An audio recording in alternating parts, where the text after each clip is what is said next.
तो इस माया जाल को समझने की इसलिए जरूरत है क्योंकि ये लोग ये नहीं बताएंगे कि पेट्रोल और डीजल के दामों में आग क्यों लगी।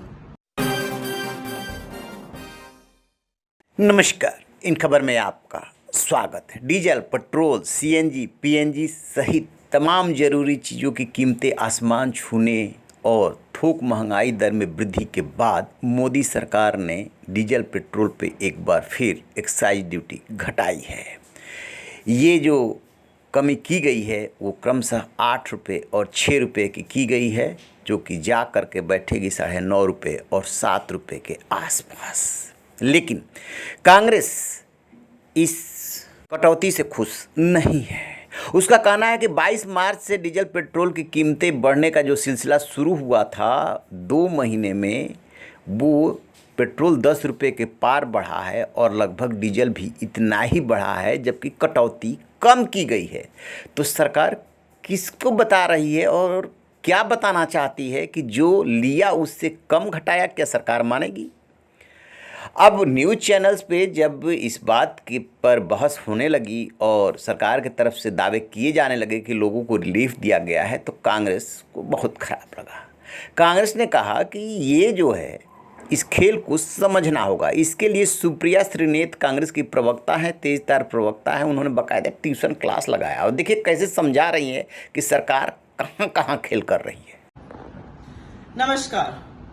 महंगाई कमर तोड़ रही है, पेट्रोल और डीजल के दामों में आग लगी हुई थी और आज मोदी सरकार ने बहुत बड़ा एहसान किया और एक्साइज ड्यूटी को घटाया गया है। और जैसा कि अपेक्षित था, नोएडा के कमांडो वॉरियर एंकरों में तो मान लो दिवाली मनने लगी और कितना बड़ा काम मोदी सरकार ने कर दिया। लेकिन आइए थोड़ी सी तफ्तीश करते हैं और थोड़ी सी असलियत समझते हैं आखिर किया क्या है। पेट्रोल का दाम अभी 105 रुपए 41 पैसे प्रति लीटर है।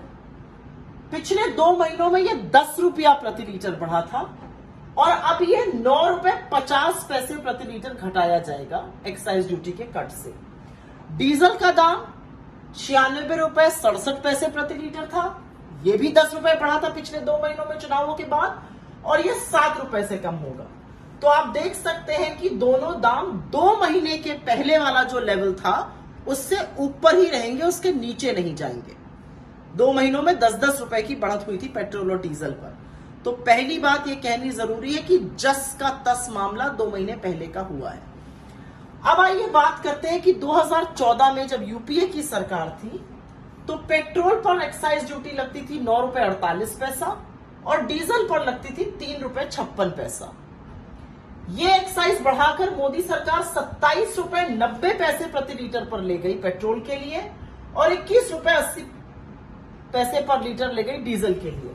आज के घटाने के बाद 19 रुपए 90 पैसे प्रति लीटर एक्साइज पेट्रोल की रहेगी और 15 रुपए 80 पैसे 28 प्रति लीटर डीजल की रहेगी। 19.90 कंपेयर करिए 9.48 से और 15.80 कंपेयर करिए 3.56 से। इस तरह से पैसा वसूली हो रही है और ऐसे ही 27 लाख करोड़ रुपए सरकार ने कमाए हैं। अब अगली बात करते हैं, एक्साइज ड्यूटी आखिर भला क्या है और इसमें क्या क्या कंपोनेंट होते हैं। एक्साइज ड्यूटी में एक सेंट्रल बेसिक एक्साइज होती है जो राज्यों के साथ साझा करती है केंद्र सरकार। एक होती है स्पेशल, एडिशनल और सेस, ये सिर्फ और सिर्फ केंद्र सरकार रखती है और ये करीब 68% हिस्सा हो जाता है। कम क्या हुआ है आज कम हुआ है सेंट्रल बेसिक एक्साइज, मतलब जो राज्यों के साथ साझा होनी थी वही कम हुई है। तो ये जो तमाम लोग कह रहे हैं राज्य भी कम करे, राज्य भी कम करे, उनको सबसे पहले एक बात समझ में आने वाली ये है और वो अंतिम बात है कि 1 रुपए की अगर बेसिक सेंट्रल एक्साइज कम होती है तो सेंटर का 59 पैसा और स्टेट्स ने 41 पैसा कम ऑलरेडी कर दिया है, क्योंकि ये पैसा, ये शेयर स्टेट्स को जाता। और जो लोग वैट का बार बार नाम ले रहे हैं उनको मैं ये बताना चाहती हूं कि वैट एक एड वैलोरम टैक्स होता है, वो एक्साइज पे डिपेंड करता है और अगर एक्साइज कम हुई तो वैट अपने आप कम होगा। लेकिन कुछ भी करने से पहले सरकार ने, क्योंकि सेंट्रल एक्साइज को कम किया है, ऑलरेडी स्टेट्स ने प्रति 1 रुपए पर 41 पैसा अपने आप स्वतः स्टेट्स का कम हो गया है। तो इस माया जाल को समझने की इसलिए जरूरत है क्योंकि ये लोग ये नहीं बताएंगे कि पेट्रोल और डीजल के दामों में आग क्यों लगी। तो जैसा कि आपने देखा, इन्होंने तफसील से बताया कि कांग्रेस के राज में कितना लगता था एक्साइज ड्यूटी, अब कितना लगता है। मोदी सरकार 27 लाख अभी तक डीजल पेट्रोल पर एक्साइज ड्यूटी से वसूल चुकी है। और एक्साइज ड्यूटी भी 3-4 तरीके के होते हैं।